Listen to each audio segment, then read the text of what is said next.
was a couple about, is there a helpline and can you get direct advice from HSE? That you kind of covered off earlier, that website's best place to go. But Yeah.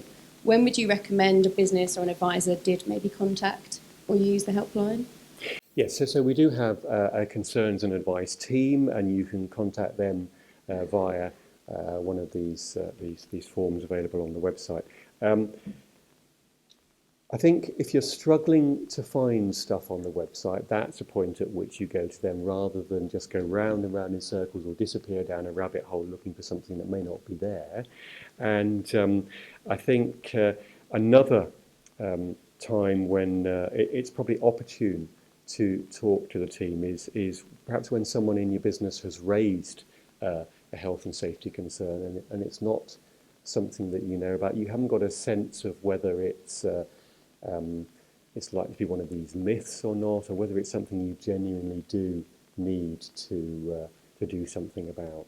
If you can't get clarity from the website, the concerns and advice team will help.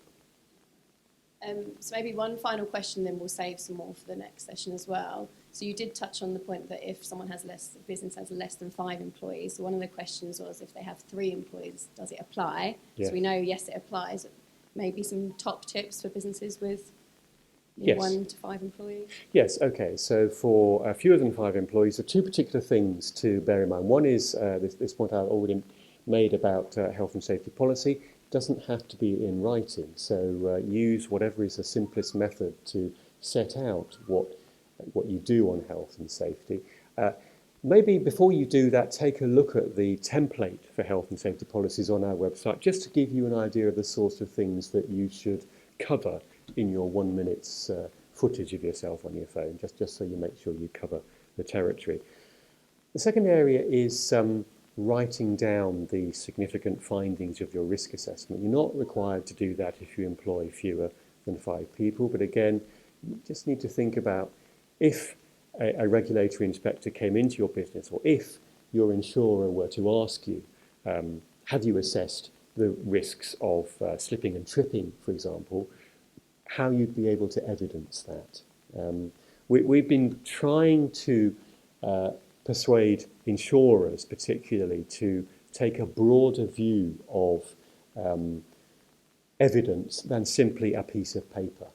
We are in the digital age, and if you can provide it in an alternative format like on your phone. And I think you could probably in a lower risk business, you could probably fairly quickly and easily describe on your phone, again, just filming yourself, what you've done to manage the slips and trips risk, what you've done to manage falls from heights, if that's a problem for you, and so on.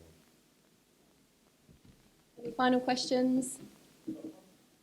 Top one. Does the website have a registration option? So if any updates and e-newsletters or anything?